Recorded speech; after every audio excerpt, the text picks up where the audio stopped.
So if you want to play like Blind Boy Fuller, odds are likely you do because, well, here we are. You gotta know the chord shapes he played. You'll never really get that sound he had without the right shapes. Because guitar, it's one of those instruments, like I could play this shape here, and I'll play a new shape here, and have the exact same sound. I could also play it like this, right? So what you start learning with guitar, you don't pick the shapes based on the sound, you pick it based on what's possible within that shape. So I'm going to show you a few of the chord shapes that I know that he uses.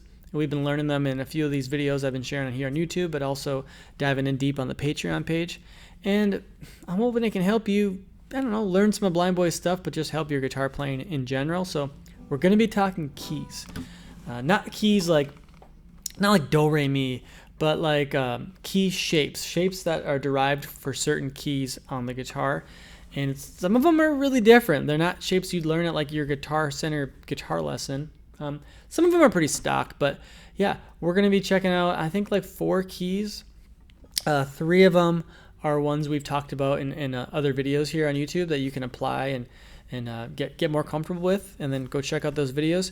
And one of them, we'll save till the end, is a song I never got to show you, but we're gonna talk about it here, and it's gonna be like a new key. So for now, we're just gonna start with the key of C. Gotta start with the key of C. Gotta start with something. All right, real quick, since we're gonna be talking about chords for like the next 20 minutes, I did you a favor. I put together a chord one sheet over on the Patreon page that has all the chords we're going to talk about today, including a few other ones that we didn't have time to get to. So there you go. That's available over on the Patreon. Also, this is exciting. I did my first Patreon drop, and that's the chords and shapes of Blind Boy Fuller in combination with some tab examples. There you go. And you don't need to be a patron to get it. You can just buy it outright as like what they're calling a drop. So that's available over on the Patreon page. I hope you enjoy this video either way. And anyway, we're going to start with the key of C. So here we go. Now, as far as I can tell, I haven't checked out every Blind Boy Fuller tune in C, but it seems like most of it's for like his raggier material. So like Rag Mama Rag, Baby You Gotta Change Your Mind, What's That Smells Like Fish. It's a lot, just more of that like kind of raggy leaning kind of guitar style. And so you'd often see like a C chord, some kind of A chord, some kind of D7 chord, some kind of G7 chord, and he kind of cycle between a few of them. So let's talk about just like the stock C chord he kind of favors. It might look kind of familiar. It's not too different. The main difference though is he really favors putting his pinky on the 3rd fret of the E string. And it's so you can kind of get this like really syncopated, bouncy sound. And you'll also, move that the basses, and then you can open that E string. You can also hammer it. So that's a C chord that he uses a lot.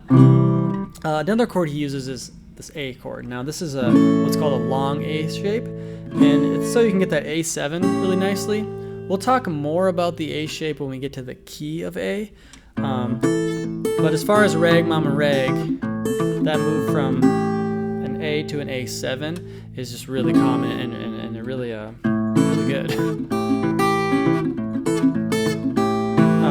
D7, now he would use this one, and he'd take full advantage of this open E string. He'd also use this D7. They're actually pretty similar, like as far as what notes are in the chord. The main difference is this chord you get this big old F sharp in the bass, and he'd use both of those D7 chords in his playing. It seems like in his raggier stuff he'd go for this D7, and I think it's because you can kind of choke up on it and make it more rhythmic. This one has too many open strings, so it's harder to get that rhythmic thing, but it's also a nice full sound. So those are kind of some D7s he likes. G and G7, this is probably the most familiar chord to you. If it's not familiar, I gotta talk about it just briefly. You want to go for this G instead of this G. And it's a conversation that comes up every now and again with my students. If you wanted to hit a G7, like that's a big stretch, right? So if you if you don't want to stretch that far, you go for this one, right? And it also gets you a lot of really cool access notes. So you've got G7, but you've also got notes on the B string. Those two notes, you can combine either of those two notes, on the E and the B string together, like this. You can also put that third finger back on the E string and play the first fret now. Instead of on the E string, put it on the B string. And he uses that chord in Rag Mama Rag when he goes to the G chord. So it's worth checking that out. Other than that, that's most of his chords for a tune like Rag Mama Rag. One other thing he does, though, you might hear him play a G chord like this, which is just essentially his D7 shape, but shifted up to where it sounds like G7. So you'll hear that. You'll also hear him shift his A chord up anywhere. He could play it as a C chord. I've also heard him play it all the way up as like an E chord. So all these chords start to shift around in really unique ways. On the note of that long A chord, let's talk about the key A. Alright, so Blind Boy's stuff in the key A is some of my favorite stuff that Blind Boy does, but that any guitar player has figured out how to do in the key of A. The key of A is definitely a key I stayed away from before learning how to do it. And we'll talk a little bit about how you may have learned how to play in the key A, and then I'll show you how Blind Boy does it, because it's so awesome. So most of us do this. Grab your capo, throw it on a fret 2 there, and you just rocked out on some G shapes. The other way to play an A chord is what you might have read in a book or something like this. There's nothing wrong with that shape. It's actually a really beautiful sounding chord. It's a little bit more difficult because you got to fit all these fingers on one fret. Other problem with it is your main fingers are kind of used up, and you've got this one finger to kind of do some access stuff like we talked about that works really well with like that backdoor G of all these cool access notes. You don't have those notes with your A chord played like this, because let's check out some of our options. That's the one on the E string, so that's not really that good. If we do it on the B string, we actually just make like an A minor chord, which you could argue is like a blue note. So that one's all right. If you could bring it to your G string, you gotta lift this up. That's an A major 7 chord, so that doesn't really fit the style. Bring it to the D string, something weird. Bring it to the A, right? It's just it's not a good pick, right? So the way Blind Boy fixes that for everybody is takes it as a bar with his first finger, and you may have done that before you learned this whole long A thing and made like a A6 sound, which is a sound that George Carter used, the great 12-string player. I don't really hear him ever really do that. He just mostly plays it with his pinky to make just a straight up A chord, or makes it A7. That's not where he ends it though. I'm just talking treble strings now. It's what he does in the bass that's just, man, it's freaky how much groove and vibe he can make on an A chord. When I thought A chord, I just thought like A7, not a whole lot else going on with A chords, until I tried to learn Untrue Blues, and actually tried to learn it on my Patreon in front of everybody there, and I did okay, but man, did I have to go back and figure this stuff out. So Untrue Blues is this really cool, these like really cool groove sounds. Is it like that too? And so check out the access notes that you have using this this barred A. So of course we have these. You also have these, right? You also have all these on the bass side, right? Well, he's got this lick in Untrue Blues.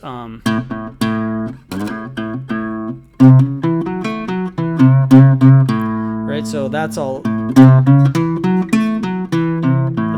right there in your A form.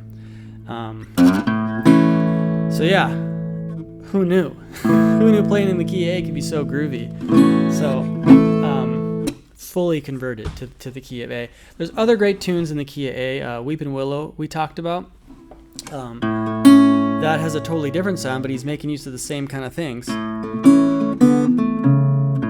he's making use of that 4th fret, which, just so you can visualize this, that is just the middle strings of this A chord. That's a chord that Rev Gary Davis would play usually as an A flat. Rev Gary Davis and Blind Boy Fuller were friends. I think it's pretty understood that Rev Gary Davis was like a mentor to Blind Boy Fuller. So this is a really cool, it's kind of a cool look into their relationship where he's deriving this sound from Rev Gary's playing, just using his own version from it. So he's not playing all 5 strings there. I mean, you could play it as all 6, I guess, if you were a beast. But so I really like that sound. There's other cool tunes in the key of A. Lost Lover Blues, his version of Careless Love is also played out of A. The only difference is he might be capoing these in new spots on the neck. Like Weeping Willow, it's really capo 3. Makes it the key of C when he does that. So other chords he plays in the key of A, if you're talking Untrue Blues, he uses this E7 chord. He also uses this E7 chord. And I do think it's a 4-finger chord. You can hear that octave bass movement. Other chords would be a D7, also played like this. And when you're talking Untrue Blues, he actually goes for this one because he makes use of this leading bass line. So just different reasons, for using each chord. For Untrue Blues, it's less of a rag, and it's more of just like this thump and blues thing. So nice resonating D chord is kind of the move there. He also uses a D minor shape in Weeping Willow. So that's really unique. We talked about it in that tutorial. Not a lot of tunes do you make use of that's the minor 4. Do you make use of the minor 4 as the only 4 chord? Sometimes you hear it as like a major 4 and then moving to a minor 4, resolving back to the 1 chord. He's just going for the minor 4 chord. It's such a cool thing. So if anything, chord shapes aside, that's just a really cool idea you can take from Blind Boy's music. So let's talk about the key of G. But I only really know, the only tune I really know of his that's in the key of G is Step It Up and Go. But there's a lot of really cool stuff to unpack just with that tune. And we talked about earlier, he's kind of making use of this shape. This is kind of what I'm calling a backdoor G. And the really cool thing about this tune, obviously, is the bass line. It just comes right out of this shape, just so simply. What's really cool is when he moves to this C chord, he kind of makes this this version of a C7 mixed with a G chord. I'll just show you. It's harder to explain than it is to do, but you got this C, and then he splits these 2 fingers in half, right? Just kind of moves them, this to the high E, this to the low E, and then he kind of grooves on it, but he doesn't stop there. He leaves that there, bringing this back to the C7 note, and does it for, a whole half of a bar longer than you'd expect. You expect like just a G chord where he does it, but it's kind of G, kind of C7. So it's a really cool thing he does there. And he really hammers on that low G to just really kind of, that's what made me think it was a G7 chord at first. But then you hear him pinch these notes. It's a really cool idea. That's mainly the kind of things he does in G, other than play this kind of D7 idea way up top. So I just wanted to run through that quick so I can show you this last one here, and it's going to be in the key of E, which we haven't talked about yet. So this last tune is it's in the key of E, but it is capo 1, and so it's technically out of the key of F, which is must have been a key he liked to sing in, because Rag Mama Reg's out of F. So a few other tunes he did that was out of F. Mostly just playing the same kind of, that's an E chord you must know. there's the A chord that he always uses, so now you know that. And then it's just standard B7 chord. But he does some really cool things within these chord shapes, so check this one out. From the very beginning, he's taking this long A chord.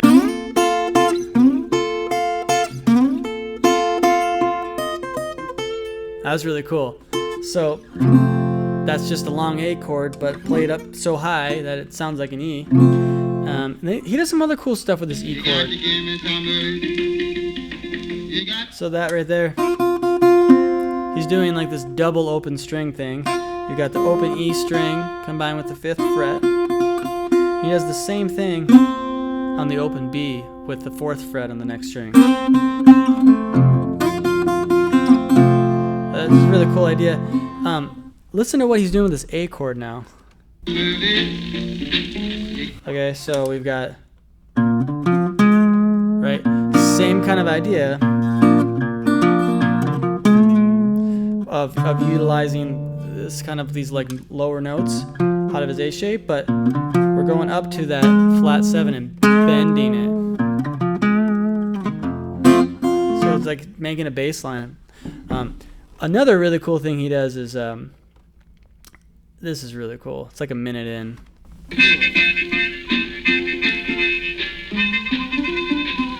All right, right there. That lick, this is on the E chord, but he's playing a lick from Untrue Blues that he played out of an A chord. So I talked about it earlier, this little thing.